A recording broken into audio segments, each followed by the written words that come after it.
All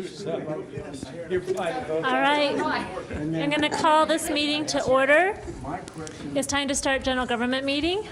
And I'm going to ask city council members if you want to talk right now or at the end of the meeting about moving forward with or without our casual concept.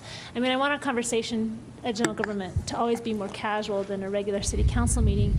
But last time at general government, we tried sitting down here to see if we could have a more casual conversation. There was a huge problem with people being able to hear us. Also, I heard from the video that was taken, it was also distracting because a lot of us were on our cell phones or, fiddling with their pens, and maybe it's a little more professional up here. And also a concern with the cost to get the wireless mics was pretty significant. I personally was a little worried about that cost and our taxpayer money, and wondered how you wanted to feel going forward, if we should just come back to the diocese for a while, or if you want to pursue being down. I think the idea behind the more casual conversation is more important than where we're seated. And if it's going to be $20,000 to $30,000 to get sound, I'm out. I'm okay with just being up here. There's some other things we can spend that money on over here. Yeah, I feel the same way. If it's a lot of money for the wireless mics, there are a lot of inexpensive ones out there, but there may be technical issues that I'm not aware of. But if it's going to cost a lot, yeah, let's stay up here. Councilman Meisner? Only money that we save, is it going to roll over or is it going to stay? Depends on what you earmark it under. I don't care. I think fill a couple I prefer potholes. down there, but if council wants to be up here, whatever works. Councilman Hawkes? Well, I completely dislike being down there because you really couldn't see the audience. With that banner there, the people sitting there, and if you're trying to have something that has eye-to-eye contact, that did not accomplish the goal. This accomplishes the goal. The other problem with down there, and the money isn't the thing with me, it's the eye-to-eye contact, okay? It would be worth $12,000 if we had the eye-to-eye contact, but we don't.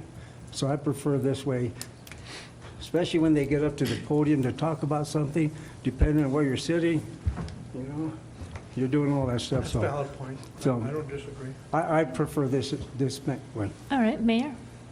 As long as I can have my chair, I want to be up here. All right, well, we took care of that today. Thank you. So, no, we did both ways, and I understand the casualness of it. We're just not set up for it, and I think probably this is where we ought to be. Okay, so we will continue on the diocese, but I would like to reiterate that this is a more casual conversation for us, so even though we are here and with the mics, that you don't need to ask for my permission to speak necessarily. If it gets out of hand, I'll put it under order, but let's keep it more casual, because before it was starting to get more like, hey, can I say something? Like, this is supposed to be casual, go ahead and say what you need to say and ask what you need to ask. And with that said, we're going to go ahead and move on to our agenda, to the Youth 50 quarter plan. I do have a question, Dina, and there has been some concern from council members. How much are we going to be digressing into the history and going back to that, or are we going to be focusing a little bit more on moving forward to the future? And so maybe let me kick us off here, because I'll kind of get into that a little bit, if you don't mind. So Dina's going to give a presentation today, basically at some background information on the US 50 quarter plan. We think it's important in light of some of the decisions that have been made recently, because without some of those components moving forward, the quarter plan more or less could be null and void as it stands. And so we think it's important. Maybe not every council member was part of that plan or participated in it or knows about it or has studied it. So we do want to go through that to some extent. After that, then we need to discuss on how we want to progress forward with it, including some of those components that are necessary to make it, to implement it. So before that, I do want to introduce some of our guests that we have here today. absolutely. We have Jason Nelson, who is the Region 2 CDOT Traffic Program Engineer. We have Valerie Sword, who is the Region 2 Utilities, or the Permit Manager, and which includes utilities, access, and every other special permit for our region. And then also we have Eric Richardson in the audience, who's with CDOT's Office of Policy and Government Relations. Do you want to get him a chair and invite him up? We offered, he said, no, I'll sit back here. All right, we'll call you up if we need He doesn't you. like Frank to be able to see him behind the banister there. I got an open chair over here. Yeah. So with that being said, I'll give it to Dina, let her just kind of go through it, and then we'll start from there. All right, thank you, Adam. Thanks. Okay, so let me start off. I like starting off every time we go through these presentations to let the public know, whether they're watching live or on tape, where this information is found on our website. So this is simply a link to where the current corridor plan exists on the city's website. So it's under the government tab, basically under the community plans tab, and then long-range plans. So all of the city's long-range plans that have been adopted are in that location. So folks can go peruse the document in that location. So again, as Adam mentioned, the purpose of this work session and discussion today is to really walk through the overall corridor plan as a component of the city's comprehensive plan. It was adopted in 2015 as an amendment to the city's comprehensive plan. So it's a formally adopted document and plan for the city of Canyon City. And I think one of the main reasons that staff wanted to meet with you is we wanted to make sure that everybody understood that the corridor plan, the US 50 corridor plan, was much more than just an access control plan for East Canyon. So it literally encompasses the full 6.5 miles of US 50 as it traverses the city of Canyon City from east to west. So it's the entirety of US 50 within the city boundaries is what the corridor plan encompasses. And again, that's 6.5 miles, and as part of the plan, different districts were identified. And that includes the East Canyon District, where I think a lot of the first next steps have been focused since adoption of the plan. But it also includes the Downtown District, and it includes gateway districts, which is the Eastern Gateway and the Western Gateway. So in terms of purposes of conversation for the plan, it was split up into those districts for analysis and conversation and recommendations. So Adam had included the original goals of the plan as part of the staff report cover. These goals would have been established prior to any of the work being done on the plan. So presumably those were identified and approved by a previous council before the formal work was begun on the plan. And I'm not going to walk through each of those in detail, but generally they included categories of safety, aesthetics, economic development, and community identity. So those are some of the big goals of the plan that was adopted in 2015. So the focus it was in two components, and you'll hear me talk about, or you may have in the past, about the public realm, so public right-of-way, public parks, public lands, which includes the streets, whether they're city-owned or state-owned, that's the public realm. And then we'll also talk about the private realm and how we could potentially help instill economic stimulation into the private realm. And so with that, a lot of the reason these corridor plans are completed in communities is to really think about that public realm, the right-of-way, as a means to an end. And it's not just about having safety improvements from a vehicular standpoint all the time. It's also about potentially stimulating private reinvestment. And a lot of times decisions made about public investments or public improvements can and really should help stimulate private investment and private redevelopment. So it's important to realize that roads can really create economic value and still move a lot of cars. So part of the initial work that was done on the corridor plan was identifying different opportunities and constraints. So some of the first work was first defining where those different districts are, the 3 different primary districts. Some of the observations that were noted at the time include identifying walking distances. So the center point here, I believe, was on Main Street. And the first circle that you see is basically a 5-minute walk, quarter-mile walking distance from that 5th and Main point. And then the outer circle indicates a half-mile walk or a 10-minute walking distance. And particularly within the downtown district, we want to make sure that we're accommodating pedestrians and the ease of pedestrian movement from Main Street all the way over to the river. The plan also identified the importance of the gateways, so the big stars on the west and on the east, in terms of really identifying the fact that you're coming into the community, to knowing when you're arriving in the city of Canyon City, and that's some of the current work that's going on in terms of the signage design and that community identity signage that's under design right now. Secondarily, and you've heard this before too in conversations, there's a second set of arrival points that were identified at First Street and at 15th Street, and that's where we've talked about having those secondary, smaller scaled boundary signs to come in at later phases. So those were identified as part of the corridor plan. In terms of some of the constraints that were identified, as you've been hearing about and talking about a lot lately, you know, the blue marks that you see on here are some of the drainage and flooding constraints and worries that occur across and under US 50. So those were noted. We also had noted through part of the plan process that, you know, US 50 really acts as a barrier, not only in the downtown area, but also really in East Canyon in terms of not really being comfortable crossing across US 50, right? I mean, currently it's very easy, particularly if you're in a vehicle, to move down US 50, but it's not exactly that easy to get across US 50, either by car or pedestrian or on a bike. And so that was identified as some of the constraints. And again, those were noted further east as well, as you moved east in the community, and then obviously the importance of an eastern gateway.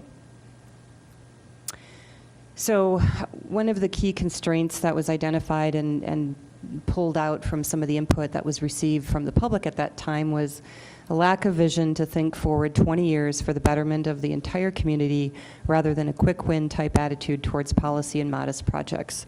And so a lot of that was worked into some of these long-range recommendations, which are often involved in these 20-year plans. And then from that 20-year vision or long-range recommendations, stepping back to shorter-term steps that can be done, like the signage design and like the U.S. Access Control Plan. So those were follow-up steps from this study. So then some big ideas and framework were identified as part of the plan. And quickly moving through some of those, you know, the big picture focus from a district standpoint was really focusing on downtown revitalization within the heart of the community and recommendations supporting that. In East Canyon, it was really about supporting new growth and redevelopment and some of the underutilized parcels, and making sure that we were introducing walkable and biking opportunities and not only having the road designed for vehicular traffic. And then on the eastern and western gateways, it was about that gateway identification and aesthetics. I mentioned before how, you know, US 50 right now can really act as a barrier between the two sides of the community, and we want to really make sure that we're making decisions either in that public realm or particularly in the public realm to move forward into the future to really have it act as a zipper instead of a divider in the community. And that's really in all districts, but particularly in downtown in terms of, again, getting across US 50 and getting from Main Street to the river. So some of the existing bike and ped infrastructure had been identified and noted in terms of some of the improvements that are needed for that. And as I mentioned before, you know, one of the key items and recommendations was really looking at opportunities to get people moving across US 50, again, and not have it be as much of a divider.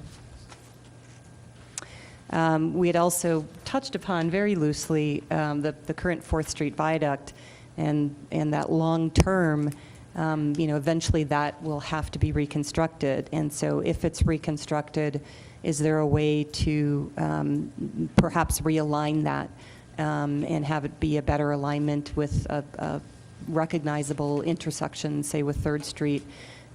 Also with reconstruction, that may also open it up to be more of an open-air structure in the future. So that would also allow for that Riverwalk on the north side to continue adjacent to the river, and it would also help pull back some of the floodway, because right now it's basically a viaduct with an abutment, and that pushes floodway more into some of the riverfront lands. We talked about the gateways, both the city gateways and district gateways. And then the plan also identified different key development opportunities, and obviously strengthening the historic Main Street as a component, really promoting the riverfront redevelopment, and so an outcome of that was the Arkansas River Corridor Master Plan to really focus on the riverfront. The one key thing that was noted in the corridor plan, as opposed to the earlier downtown strategic plan, the downtown strategic plan had previously identified US 50 as an edge to downtown. And one of the things the corridor plan talked about a lot was that downtown does not end at US 50, and again, we shouldn't be talking about that as a barrier, but extending downtown to the riverfront. And so hence the importance of those connections of getting across US 50. It also talked about protecting view sheds and some of the key corridors coming into town in terms of that innate topography, geology that we have here coming into the canyon. And then sort of lastly, looking at some of those key development opportunities along the corridor and setting the current image or the right image as part of the planning effort and implementation steps. So during some of the initial public meetings, there were various questions that were asked of the participants, and one of the questions was, what does success look like? And some of the key answers that were received and then thus influenced some of the recommendations were simplifying traffic movements, generally cleaning up and having regular maintenance along the corridor, improving aesthetics, and having better community identity. So again, moving into the sub-districts, a good chunk of the plan did focus on the East Canyon District and the Downtown District, whereas the Gateway Districts, it was primarily about that identity signage and aesthetics. So within the East Canyon District, which again is from about 15th Street over to Reynolds, is that Dozier? Dozier on the east. You know, clearly there's some challenging mobility situations, and like this picture illustrates, you know, there's really almost zero pedestrian and bicycle infrastructure along the corridor. This is actually somebody in a motorized vehicle that's moving along basically the travel lane or just the shoulder of US 50. And so definitely in terms of anything from being outside of a vehicle, you know, that infrastructure from a ped bike standpoint really does not exist. And then there's obviously the accidents that occur, you know, people that are getting confused at the lights, not being quite sure when they should go and when they should stay, resulting in accidents along US 50 itself within the East Canyon District. So as part of the planning process, several different alternatives were looked at and put on the table and discussed in the community meetings, and CDOT reviewed those different alternatives and provided input.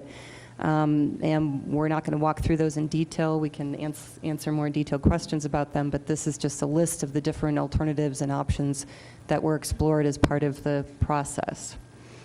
And basically from that process, the preferred direction was to remove the frontage road and create a grand boulevard. And so this section that was identified, that was the section and that was moving forward in terms of the access control plan, which was a next step component, an implementation component.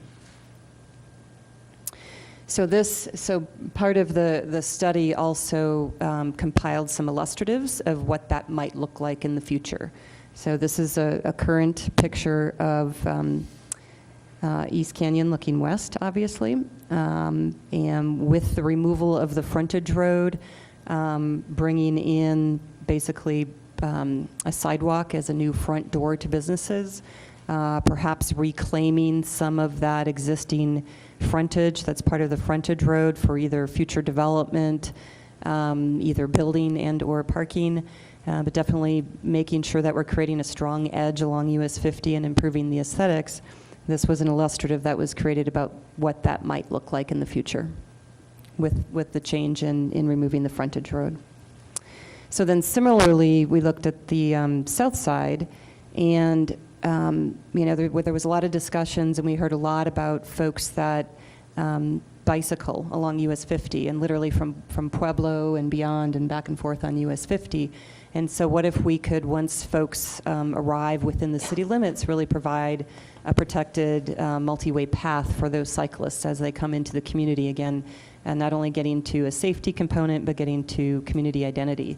And so the suggestion between the current tracks and that future roadway on the south side, again, would be to have a multi-use trail for bikes and peds to traverse east-west along US 50. So then moving to the downtown district. So similar to the alternatives that were looked at for East Canyon, and that was a much different context. So that was looked at separately in terms of options and alternatives. We then moved to the downtown district and looked at different options for downtown in terms of how do we make RGB within downtown a better environment. And so again, this is just a list of all of the different options that were gone through. As you can see on some of the pictures, we know that we either have very minimal pedestrian environment or sometimes lacking pedestrian facilities along this key downtown corridor, both along it and getting across it. So different alternatives were looked at. This is an existing section of Royal Gorge Boulevard in the downtown district, and wanted to put this in because I don't know how many folks actually realize that the right-of-way on US 50 or Royal Gorge Boulevard within downtown is the exact same right-of-way width of Main Street. They're both 80-foot right-of-ways. And so if you think about what your experience is and how that environment is on Main Street as opposed to being on US 50, and they have the exact same right-of-way dimensions. So this is an existing cross-section of that right-of-way. And in the downtown district, there was less of a consensus in terms of a preferred direction. It seemed like some folks were leaning towards the center median, or at least median components for pedestrians, but there was less of a consensus than in East Canyon, where there was a very clear consensus from the participants in the process to remove the frontage road. So then it wasn't only about a cross-section on RGB or US 50 in the downtown district. The plan also addressed a few additional elements. One of those items, which we had discussed briefly recently in terms of some of the signage discussion, was how do we really get folks that are coming from either the east or the west to turn and to go onto Main Street and not just plow through town and leave from one end to the other, right? Travel those 6.5 miles and never have experienced Main Street. So the plan also looked at a couple of different options for potentially reconfiguring US 50 as you're coming into town from First Street, so that it makes it a much easier left-hand turn movement into downtown. So that was looked at, and long-term, the plan identified hopefully a decision point at First Street, hopefully a signalized intersection at some point. So again, it makes it an easier decision for folks to either turn left and go to Main Street, or turn right and go to our future riverfront development, or make the decision to continue and go straight through. And that would also allow for better pedestrian connections and pedestrian facilities getting from the south side of the river and a river walk into Main Street again. So then the upper right-hand image, it might be difficult to see, but some of the other improvements that were suggested in terms of improving the pedestrian environment this is an example of a raised table. So for instance, that might be something that could be installed at 9th, so if you're traveling eastbound on US 50 RGB and making that right-hand turn to go south on 115 or on 9th Street, there's the little turn pocket there. Sometimes vehicles can take that pretty quickly, making that swoosh. And so, just one option is to potentially install a raised table like this, so it's clearly indicating a zone for pedestrians to cross and hopefully slow traffic down a bit as they're making that turn. So those are just some different implementation tools that are a little bit lower cost, lower hanging fruit to implement. And then lastly, the plan had also identified, this corner piece of ground, basically at First and RGB, and which is pretty much an underutilized piece of land, to maybe have a western pull-off similar to the eastern pull-off that was installed in earlier this year. So those were some of the other recommendations for the downtown district. So then moving to some of the private realm or development recommendations. The recommendations that were identified in the plan for that include updating zone district language. So updating, either creating new zone districts or calibrating zoning language to have appropriate uses, heights, setbacks, parking regulations, and or materials permitted. The idea is to have the underlying zoning be written such that it's easy and predictable for folks to come in and not have to go through sort of a variance process, which takes longer time frame to get through. The second major recommendation in terms of development recommendations was updating screening and landscape regulations, and then the third one was updating the signage regulations. So then in terms of implementation, so the last chapter of the plan talks about implementation, some of the key parameters of implementing a plan. There always needs to be champions to make that happen. The third bullet there, the critical next step actions regarding some of the mobility improvements, updating the regulatory framework, et cetera. So that was sort of the overview in terms of implementation parameters. And then some of the key initial next steps that were identified in the plan are listed here, and the ones that are checked are complete. And then the last four on that list are either sort of in progress, or have been started or recently completed. So obviously the first step is adopting the plan, and that occurred in 2015. Finishing and designing the East Informational Pull-Off, which is now complete, so that's been completed. And then some of the last four bullets there obviously are sort of in progress at this time. And so I think that's where we need to have the conversation is of the broader recommendations in the overall corridor plan. Are those something that council still supports? And what is the next steps for staff to move forward? And it might be good to talk about some of those by district, maybe focusing on the downtown district and or East Canyon to have some of those conversations. So Adam, I don't know if you have anything to add. Yeah, something else before we get into that discussion. I want to make sure it's clear on what CDOT's role in all this is. Because I know there's been a lot of things back and forth about this is CDOT's fault and those sorts of things. CDOT is a participant in every bit of this. But we are not going through any of these processes at their request or their demands. This is a city planning process that they are participating in willingly to help us out, not only with their expertise, but also with funds. So, the first step of that was the adoption of the corridor plan. One of the main reasons that we went through the rigorous process that we did, the public process and the public vetting, was so that when it's complete, CDOT will recognize that as a publicly vetted plan, and then by their own rules have to consider that plan when they are doing projects in the future. And that comes down to funding decisions as well for the region. And then the other thing it does is, as we go through the planning processes and bring those to CDOT, if we include them in it and get their participation, then often what it means for us is local control. So they have their statutory requirements specifically that they work within, unless there is a local plan like this that's been publicly vetted and adopted, where it's then they can work under. So that's why you do an access control plan process. If you have the access control plan, intergovernmental agreement with CDOT gives us local control of what we think we want in our town and what it's going to look like. Otherwise, they're going to apply, again, just a statutory rule process when there's applications for certain things, cookie cutter through town.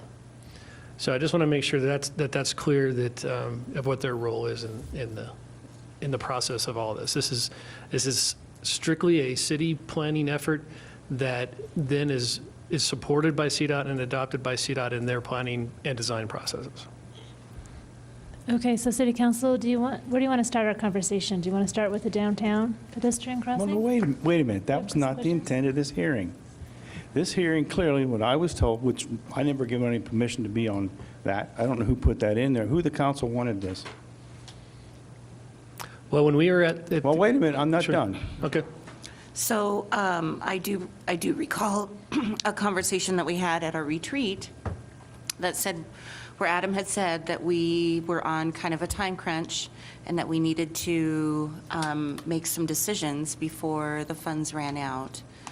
I don't recall that we actually put it in for a meeting, but I do remember that conversation. It was at the my retreat. understanding that tonight we were going to talk about what we rejected. And I thought that was pretty clear. The Highway 50 East Canyon that I have here in my hand, the IJ that you asked me to sign, which I said I wouldn't. That's what I thought we were going to talk about. If we're going to do the histrionics on everything else here, we've gone through a half an hour of it. Is that what you wanted? Who called it? What did you want?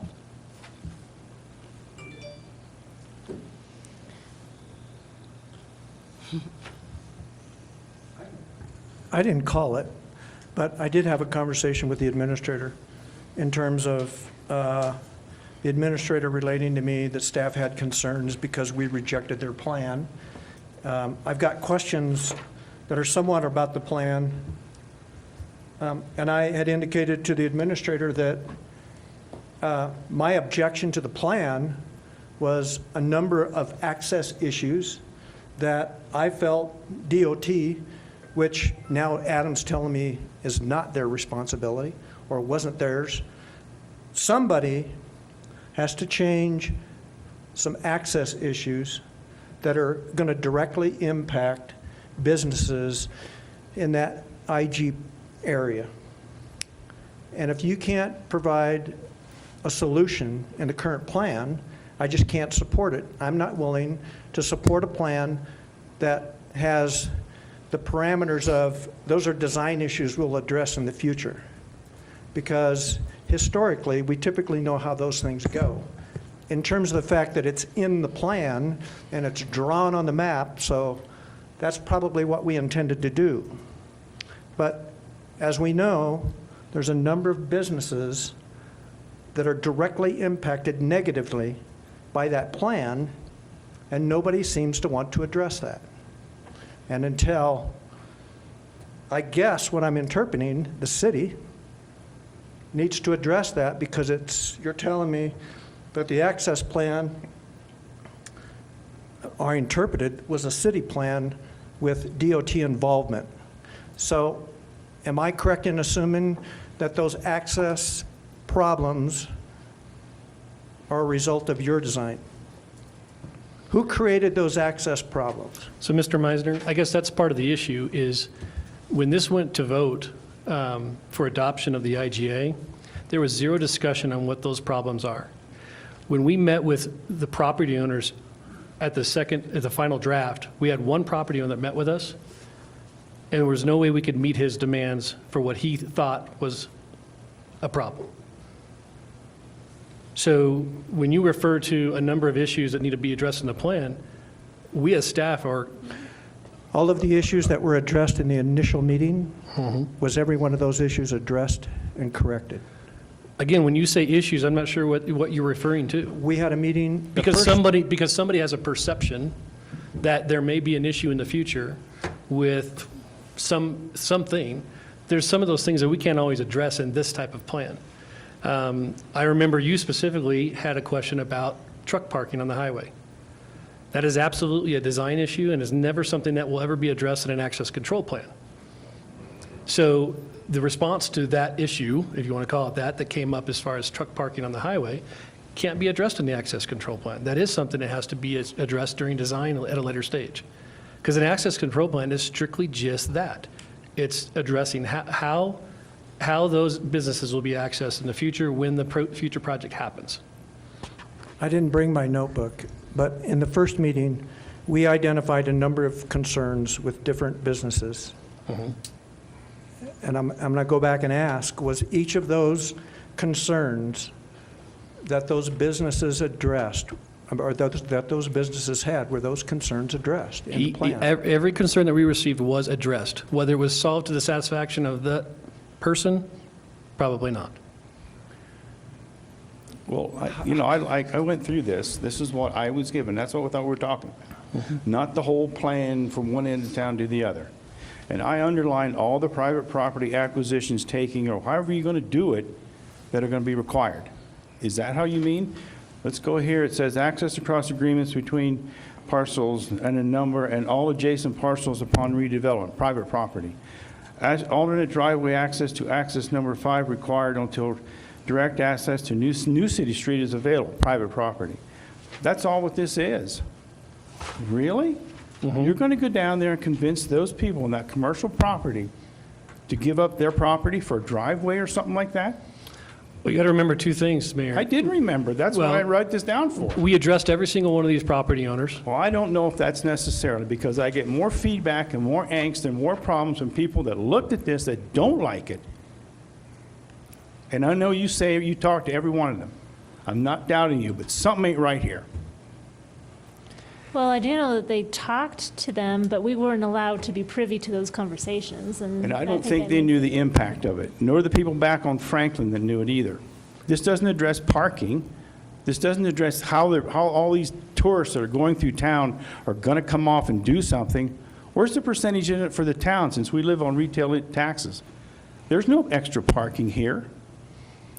Is there?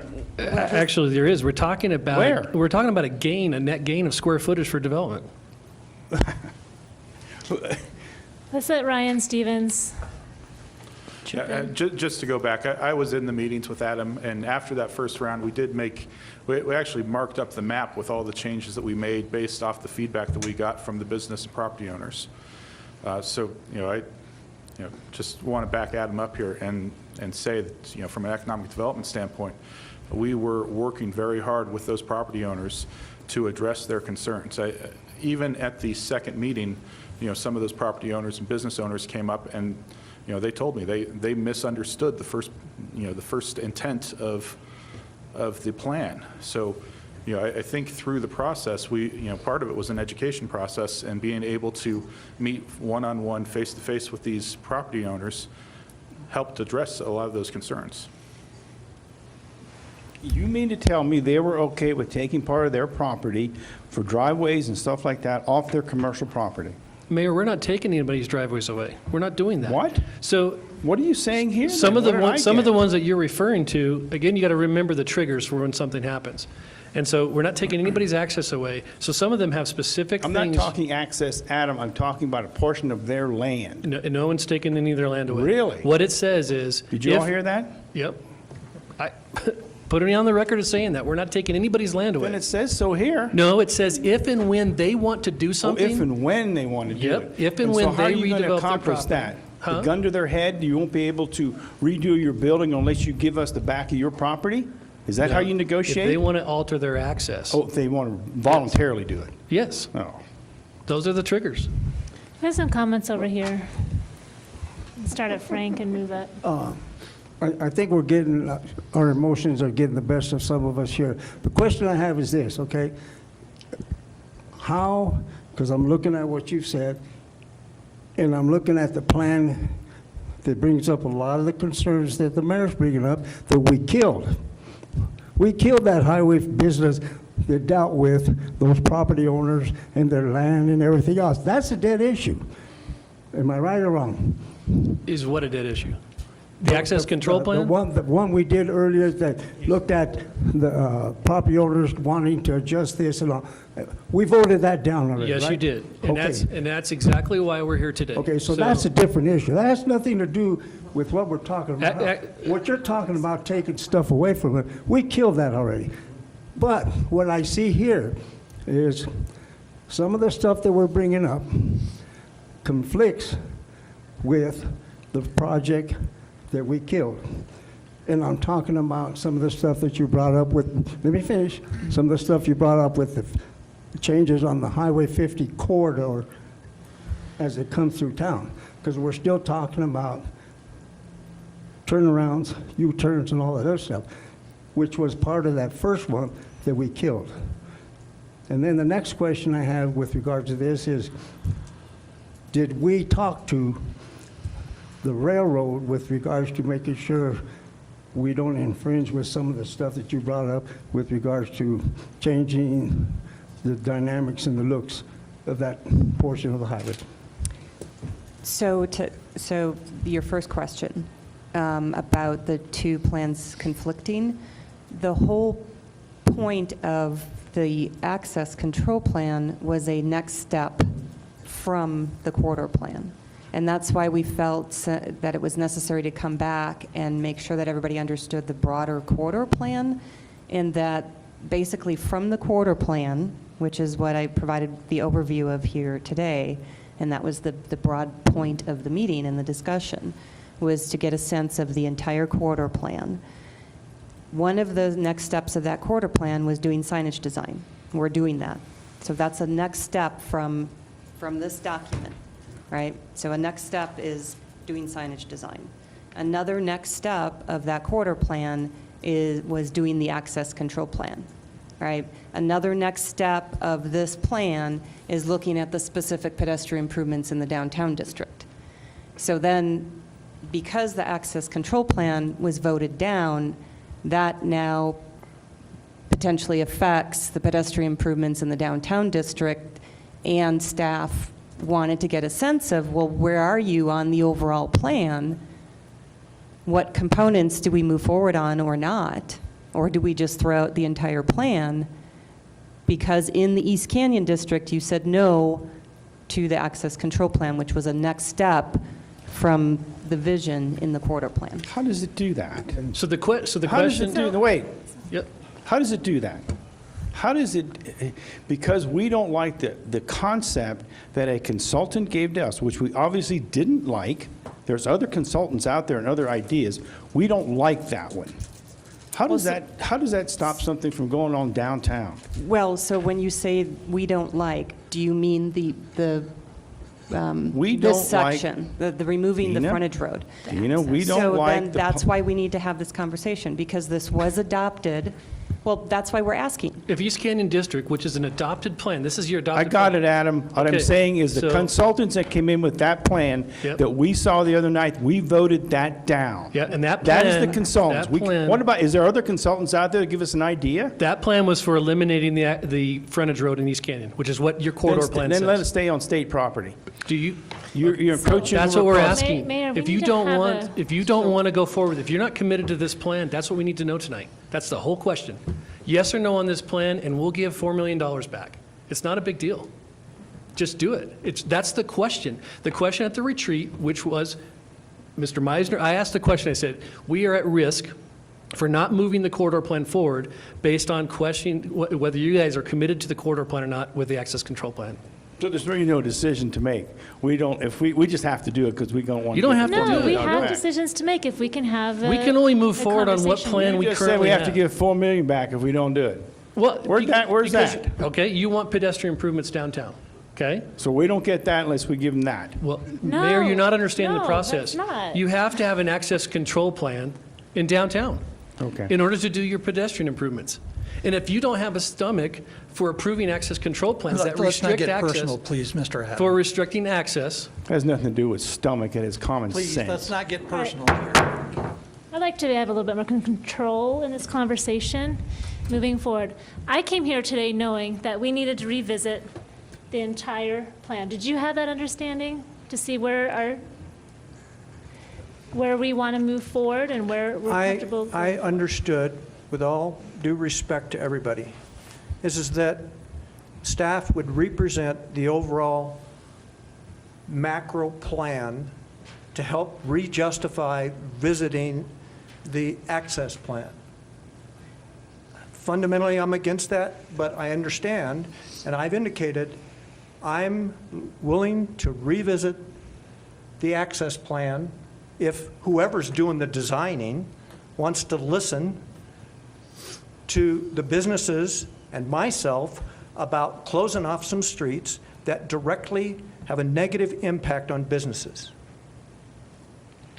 Okay? So I guess a better question for staff would be, if we're not comfortable with the access portion of this entire plan, what are our options to move forward? Because you're saying that if we don't adopt this access plan, it limits our ability to do other things. So you tell us. Well, I don't what- think it limits our ability to do other things. It's just they don't want to put a lot of work into doing something for the downtown crossing if we're going to hate it and we don't have their support to pursue it. And I guess Do I that's have what I'm that saying. correct? No, is- it does limit things that you can do.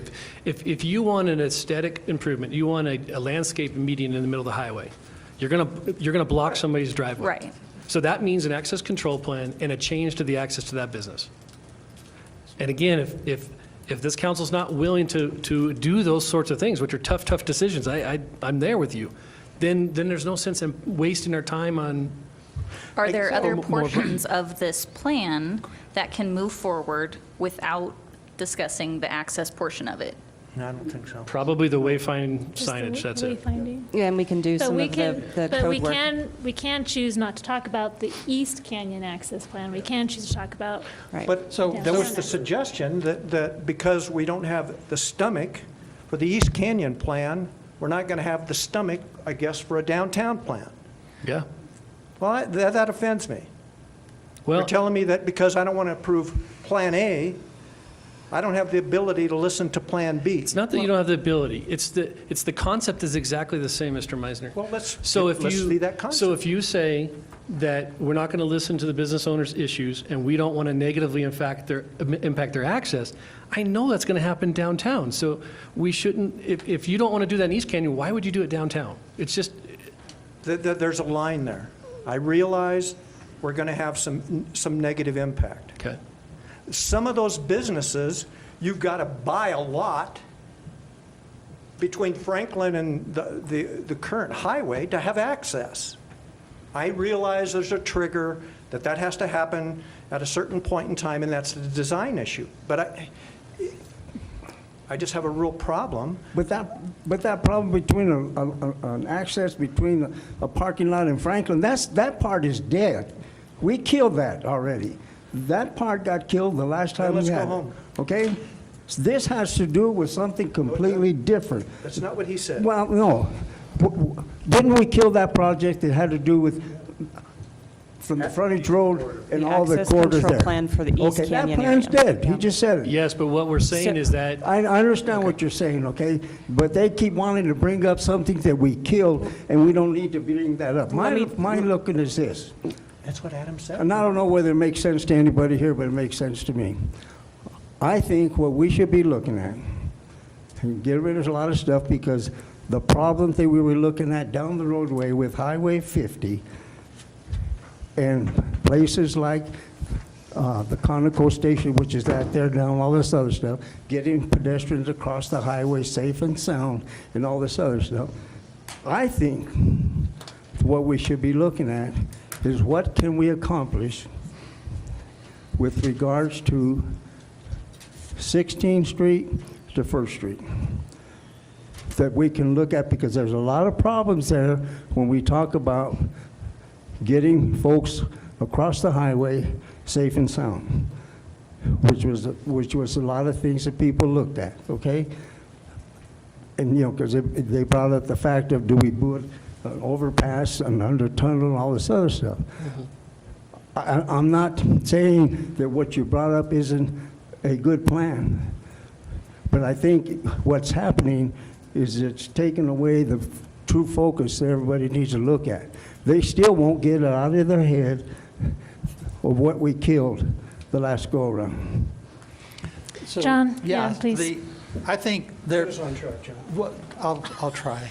Either that or this will be a real train wreck. I'm not sure which we'll end up with here. But really, the way I understood the purpose of this meeting is the central theorem that appears to have been rejected is in this plan, our current plan, is that we wanted to, the city, let's say the city, wanted to do away with the frontage road, okay?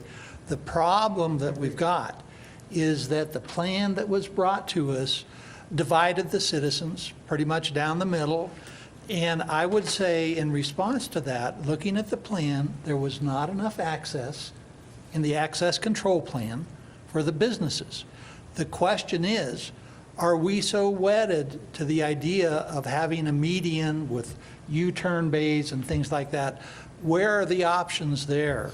That's where we need to be working on. What are the options to be able to make Fremont Road, Fremont Drive go away, essentially? So- Because if we have, U-turn bays, that's not going to work. What is the problem with having our access control plan recognize the highway as we have it in front of the Abbey right now? Right now, there's left turn bays there, left turn, not U-turn, left turn bays there all up and down the road. If we made Fremont Drive go away, and if you could turn into any business off of the highway, off Highway 50, then I think there would be a lot more public acceptance of the plan. And so we're talking kind of different things here. I mean, we've got a master plan that says we'd like to make the drive go away, and I think that's a good objective. But what I think you've heard is that the embodiment of that idea was not acceptable. And so that's where I think we are. We've got to back up from there and say, okay, well, if that doesn't work, what are our other options? I don't think that there's anybody up here that is opposed to the master plan. There may be particular things somebody doesn't like or something, But the master plan, as written, I think is a good one. I went back through it and reviewed it. I did review it a couple of years ago. And there's a lot of it that's already being implemented. I mean, oh my goodness, we're doing an awful lot of it. But the issue is the drawings that showed U-turn bays, essentially a concrete median that you couldn't cross, I think led to the split in the public of how we're looking at this. Okay, so John, I think that is a good point, is we have this plan that was adopted in June of 2015, or presented. Do we approve of this in this document itself, but not the study that was done in particular? I think that's where we are. And I think that might be good just to establish that. John? I'm going to reiterate, I support the corridor plan. I'm opposed to the access plan as it was presented by whoever engineered it and whoever refused to make significant changes from the original plan, in my opinion. Okay, so you support this, but not the study that was done? Yes. That was the same You for give me a you. better solution, and I'll gladly consider I it. also support the concepts in this plan, but I did not feel comfortable supporting the study that was done to move forward. I would like to see it better address businesses and access. Mayor? Well, I think I've already stated it. Do it calmly. I think the corridor plans are fine.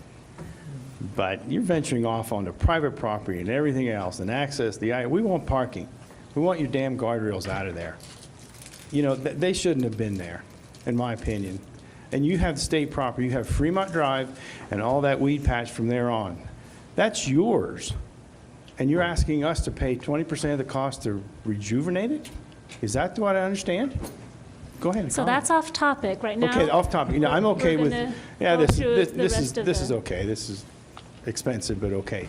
I don't like the consultant of the verbiage. I don't like that plan that was presented to us, and I just don't like it. Okay, so Amanda? I'm in the same boat. I don't oppose the access plan as a whole, but the plans that we were given for East Canyon that limited the access, I would like to see a different solution to the access. And I had conversations with some CDOT representatives, and I was basically told that this is the only way that they could do it. And I don't know if that's still the case, if there are other options. I was told that because of the speed limit through there, you could not have direct access, and that this was really the only way we could do it. And if that's the case, then I'm out. Okay, Dolly? He wants to answer that. Well, Well, let's Okay, you wanna finish go going round robin? through everybody, and then Okay. we can pursue a conversation. Okay, Dolly? I do approve the corridor plan. I also don't want to see the access plan go away because I do think that it has some value, but there are some parts of it that I cannot approve, just from speaking with business owners. They're very opposed to it, and I can't support something that my constituents don't support. So if it can be, like I said, I don't want to see it go away. I think it's a beautiful plan. If it were tweaked enough to work within our community. Frank? Like I said, folks, the other one is dead. I don't even know why we keep bringing it up. The question I approve- is, I do you appro- support this? Well, I'm going to have my say-so because everybody keeps wanting to bring up that one's a dead issue. I approve of what we're talking about now. The other one is gone, it's in the grave, let it rest in peace. Can we clear that up? Is it dead? Yes, we voted it down. So let's go to CDOT. So we rejected that plan. We didn't like the consultants completely. Some of it was a mixed bag. It was enough, made enough of our constituents flat out flaming angry that we weren't comfortable. I don't want to make anyone passing it. flaming angry. That sounds awful. Is there potential to have a plan So- change that was more amenable and more? I'd like to address a few comments. So I think the plan, the way we kind of go about these is really safety is our priority. So oh, yeah, sorry. Turn it So, on. is that better? I can kind of hear the echo. So safety is our main concern, and so we kind of approach things that way. What's the safest? And so I thought we kind of came up with a really good plan based on safety. So, I think there's a lot of misconceptions on what the plan does and doesn't do. So I don't know if it's dead. I really like maybe try do a re-education, more talking, more discussion. Which plan are you talking about? The 50 access piece East probably. The East I know, Corridor. yeah. So, yeah, but I'm feeling like maybe there needs to, the East Quarter plan might need to simmer for a little bit, or just cool down for a little bit, and maybe pursue other things that Well, might be a little bit there's more. two differences in philosophies here. Okay. Because, correct me if I'm wrong, but Dina said that the plans were to stimulate growth and private investments. DOT is now telling us that the plan is designed, basically, the priority of the plan is safety. From their perspective. From their perspective, and they're the ones that apparently are making the decisions. No. So when we get to a choice between stimulating public or private growth and safety, I'm understanding safety is going to trump it. Well, you can't have economic stimulus without unsafe. They're hand in hand. Highways do stimulate economies, especially local economies. They're I the main agree. source. That's a good comment. The main source.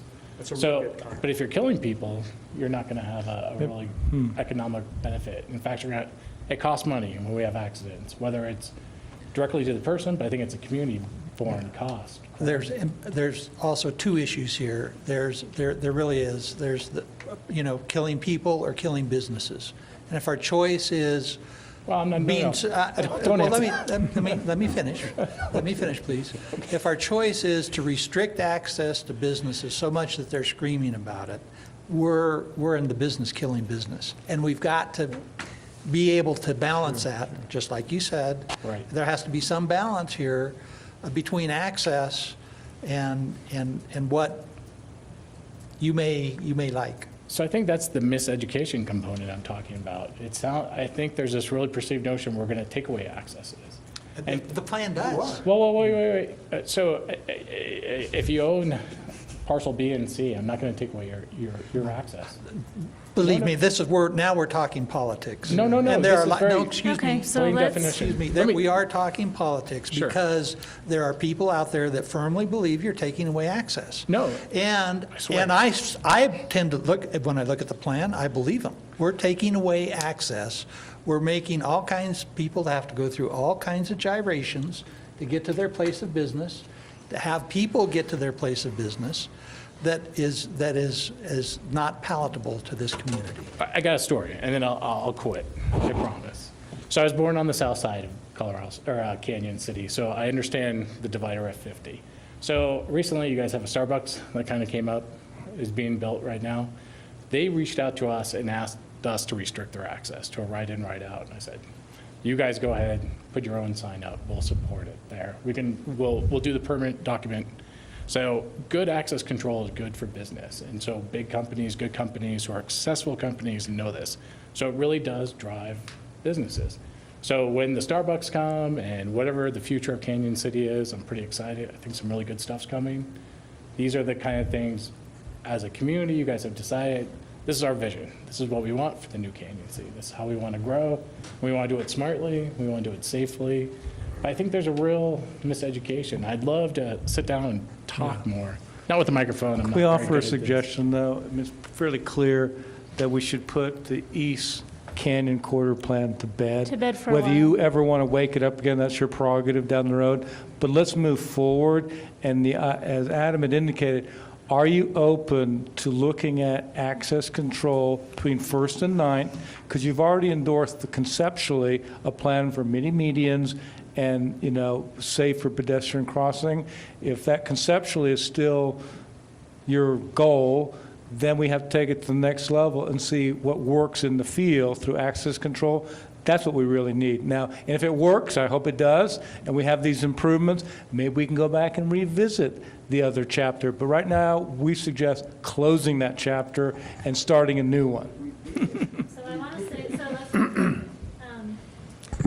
I'm in favor of closing that chapter now. I think it needs to cool down. Yeah. I do see it has potential, but I think it's too hot and the emotions are too high and changes need to be made. And from what I'm hearing, those changes aren't really possible right now. So I'm saying let's close that for now. I would like to look to the future to other possibilities that I think can truly be a benefit to Canyon City and to our pedestrians and our downtown.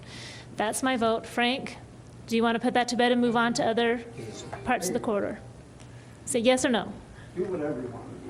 You folks don't seem to realize you killed that long time ago at our last. Well, apparently we need to establish this. Dolly?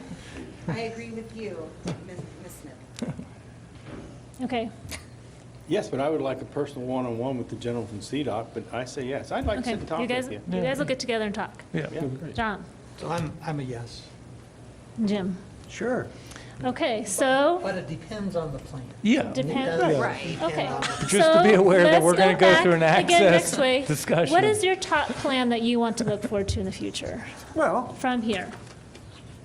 I'm torn between this plan and the First and Ninth Street plan. The problem is, I'm offended or concerned that when I asked to participate in any of the CDOT/staff meetings, I was told that I'm not welcome at that meeting.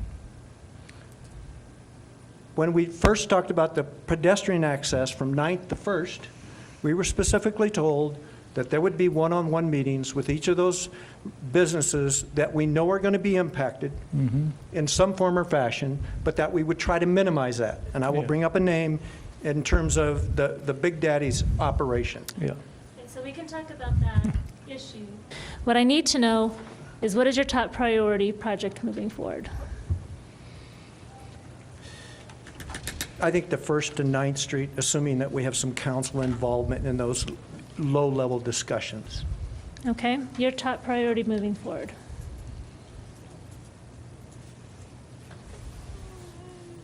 It's a pretty comprehensive plan. There's an awful lot in it, and we're working on a lot of different things at once. I think we do have to let the access control plan for the East Corridor cool off. Maybe we should try the 1st to 9th to see if we can reach some consensus among ourselves and with our citizens about what that should look like. Okay, Mayor, top priority Well, I moving don't think forward. we need to do anything. I think there's so many things going on now with land acquisition and all kinds of other stuff that we can just hold off. I'm convinced to it. I don't want center meetings and aisles, and then we got all those businesses coming here bitching to us about it. So Excuse my you don't want to move French. forward on anything? Not right now. I think we've got stuff going on with property acquisition and stuff like that, that we can wait to see how that rolls out. What another 4 months gonna hurt anything? 6 months? Okay, Amanda? I would love to see some safer pedestrian and bicycle access between First and Ninth, between north and south side of the highway. If that means access, then I guess that's access.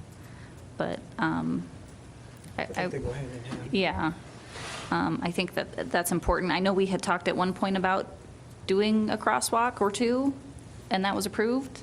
Well, that's supposed to be getting, it has a consultant working on it, and it's held up, I think, Okay. with CDOT right now. No, it's with us. With you? up right here tonight.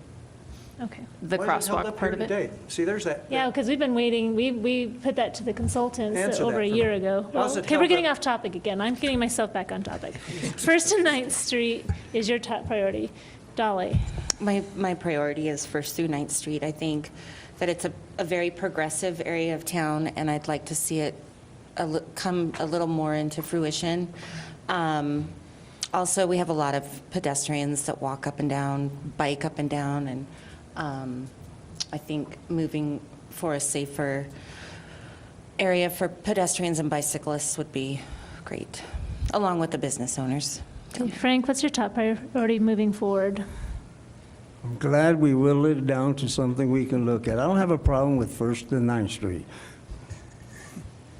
Okay, I have a strong interest in the pedestrian access across First and Ninth Street as well. It's a study that we've actually, most of us in council participated in with that consultant. It's been a long time now. I'd like to see some more action happen with that. So Adam, tell us. Telling me it's in DOT's hands. So the timing, the timing of all this is what's crazy about it. So we've been waiting for our IGA and amendments to our contracts to do the next phases of those pedestrian improvements. Those were not received until the week after the access control plan for East Canyon was turned down. So again, back to what City Council's commitment is to the corridor plan. We asked you at the retreat, we informed you of those IGAs that were ready at the retreat, but knew that whether the commitment to the plan was in jeopardy or not, and then how that affects funding is really, so tonight what I'm hearing is if the First and Ninth Street is the priority and we are not that interested in controlling accesses and so forth, I'm with the mayor because we're going to have to drop back and see how we're going to fund some of these things that we're looking at doing. What we have on the books right now for downtown is the pedestrian study. Yeah. It's complete and done. It's paid for, and we have that we can go back and revisit and then decide how we want to proceed forward with that. But I don't want anyone to be misled. As part of this exercise, there will be an access control plan. There will be impact to people's access.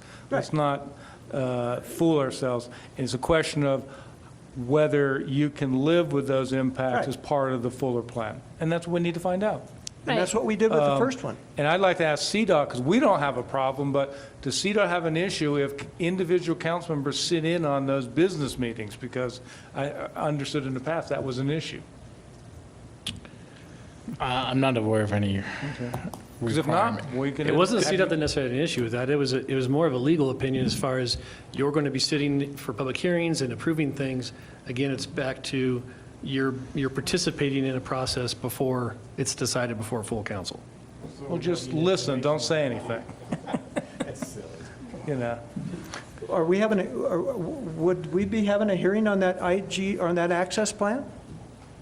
oh, yes. The same process. Yeah. Same Similar process. Public hearing? process, yes, yeah. There'll be several public sessions and meetings, yeah.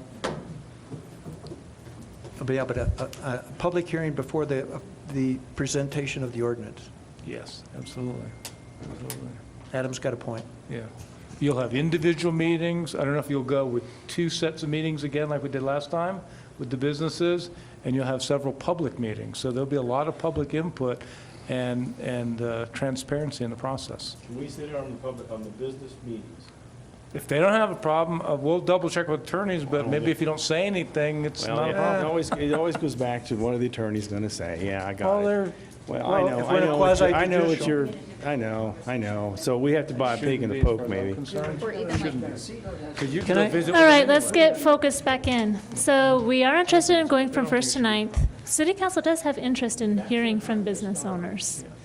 Can I ask a It just question? seems like a problem when everybody says it was hunky-dory and then I get rained on from all these business owners.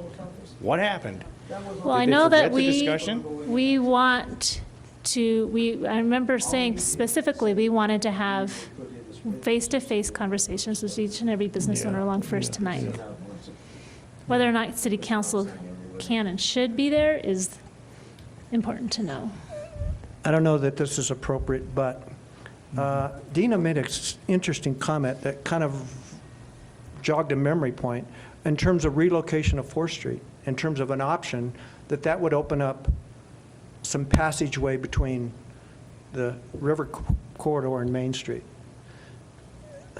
Is there viability to that?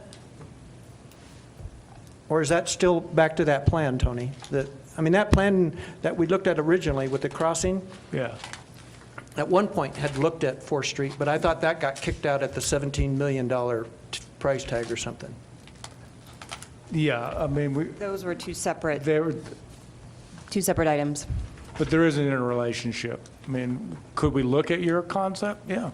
Well, it's not mine, it's Or hers. if you're interested Yeah. in the But idea, we we had could revisit public it. meetings. I know, We could I revisit thought it. that got kicked, no? It seemed like it did. We Yeah. went for the at-level pedestrian crossings, but with mini medians that would have less impact on business access. Right, and Councilman Meisner, just to clarify, I think you're confusing, so the US 50 corridor plan, one of the long-term recommendations was when the 4th Street viaduct gets reconstructed, the viaduct, so over the river in the rail, when that gets reconstructed, to look at potential reconfiguration of that for a better intersection with RGB.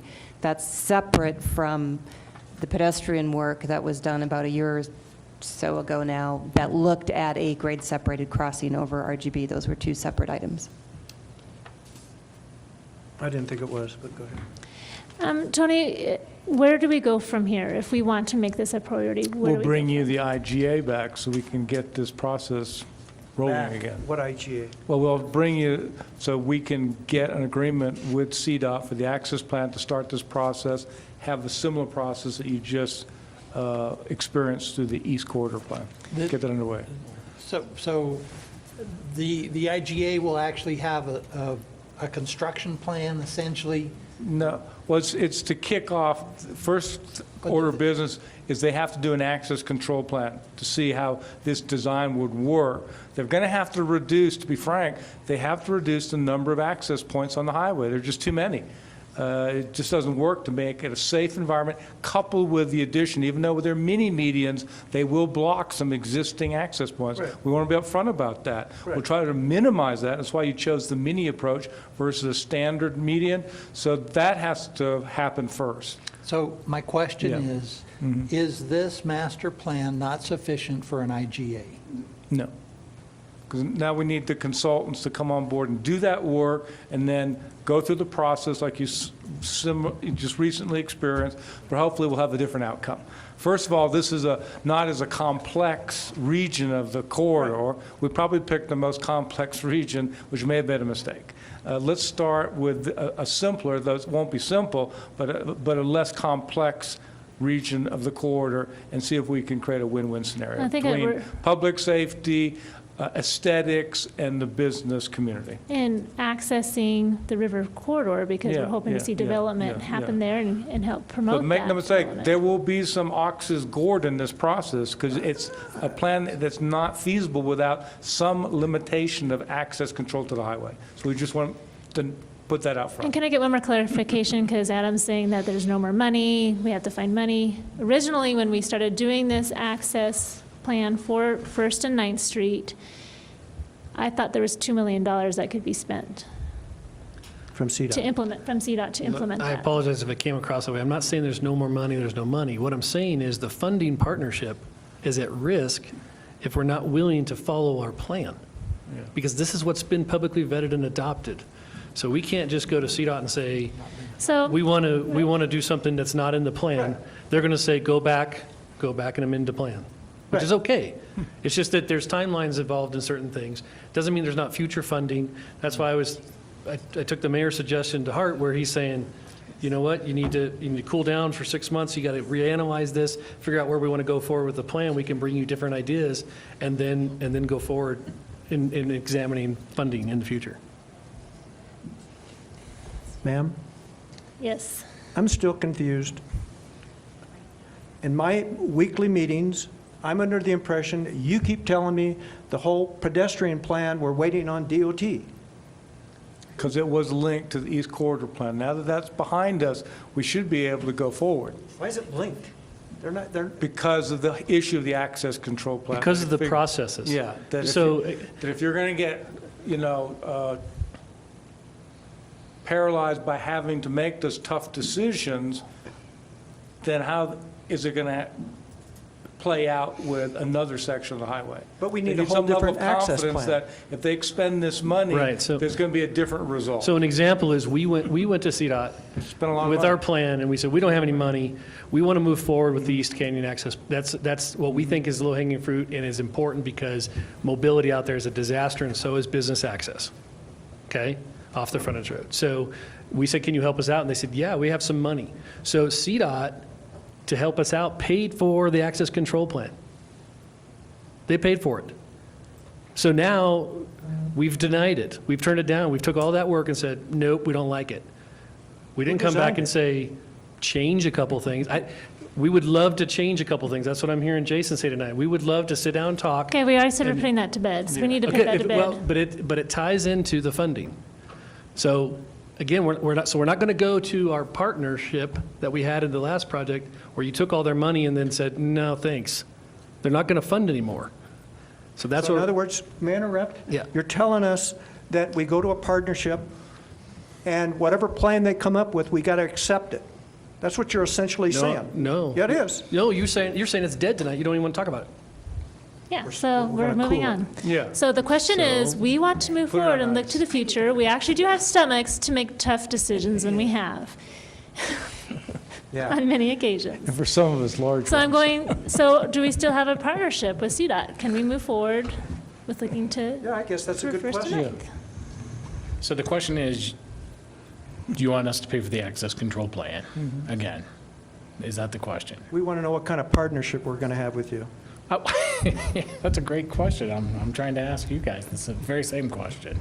Let's have the one, I don't want to put it to bed, and I understand it's resting. We understand you don't want to pay for a plan and us keep rejecting them. Right. But at the It's- same point in time, we so- want a plan that's workable. Well, it's taxpayer funding, so there is a responsibility there. Yeah. You guys understand that more. One thing you got to realize, CDOT it's their money. They'll look at what we want to do. It's my money also. No, but it's their money when it comes to allocating, okay? Even though it's our money as taxpayers, when it comes to allocating their dollars for projects, I don't care whether it's Canyon City, Pueblo, Colorado, whatever the case may be, they'll look at the plan that we're looking at, and if they see that there is substantial reason for them to invest some of that money, they will do that. Because folks, there's people looking at their money from every town.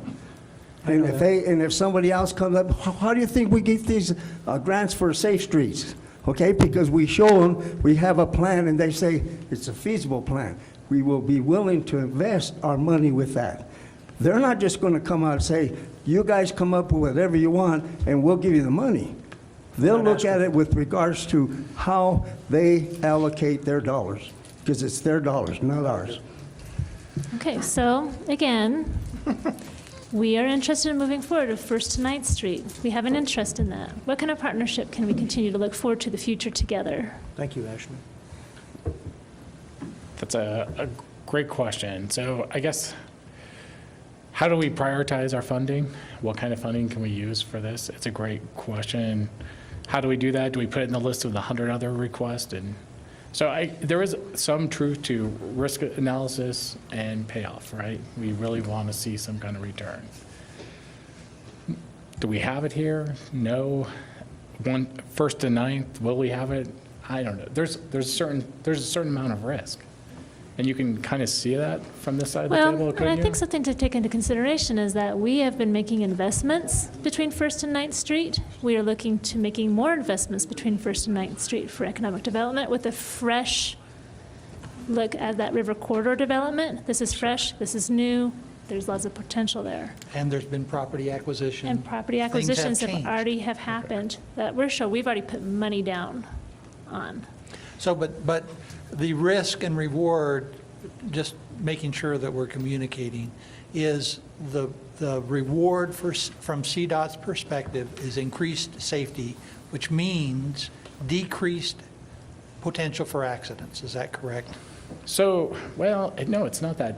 I see a nod and I see a nod the other way. It's not so simple, I guess, would be the best way to state that. I guess we'd have to look at the cost, what it would cost, what funding we could get.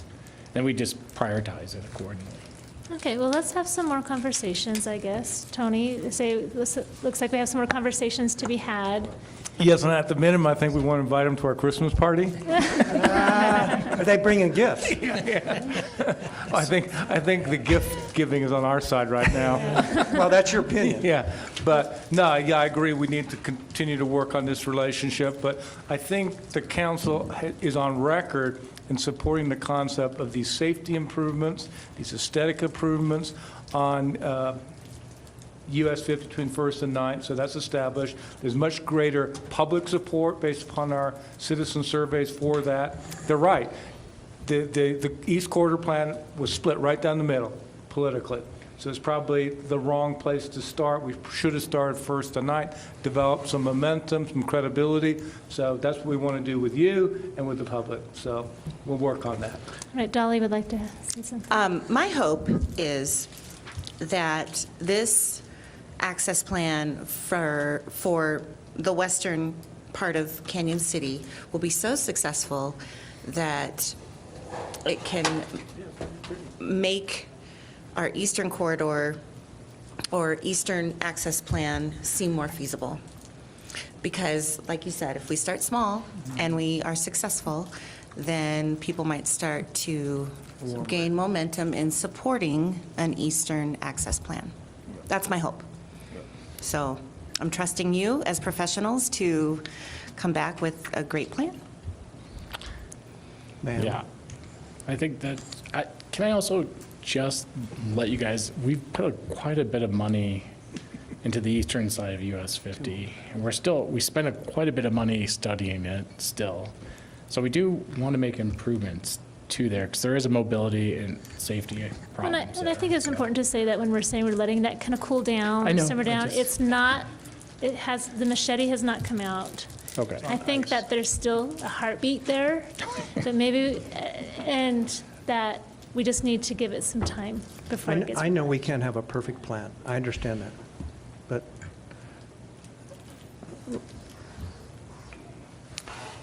I have a question relative to our statement, relative to our thing. I would suggest the council that we move forward with the First and Ninth Street plan based upon the fact that we're going to fund it ourselves. And if we don't believe in that plan enough to fund it ourselves, then we're kidding ourselves. If by chance we were able to get the blessing of DOT, then so be it. It's cream on the top of the pudding.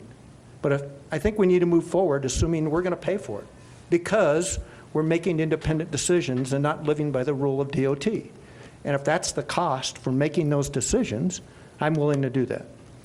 I think that something important too is that as we're moving forward, this is a relatively new council. We're going to be here for a while. This is this concept for First and Ninth is something that we're invested in. Where US 50 was a priority of a previous council that we saw that the public was divided on, and we didn't have the political will to hang ourselves on that one. Like I said, it still does have a heartbeat in there. I think there's still future and potential there. I hope to see success between First and Ninth. We're investing a lot of money in that area. We see a lot of potential there. And we hope to see some partnership with you as well. I think let's move forward. I think we've talked this and talked it through again, and we have more conversations to the future. Are there any other questions? Derek?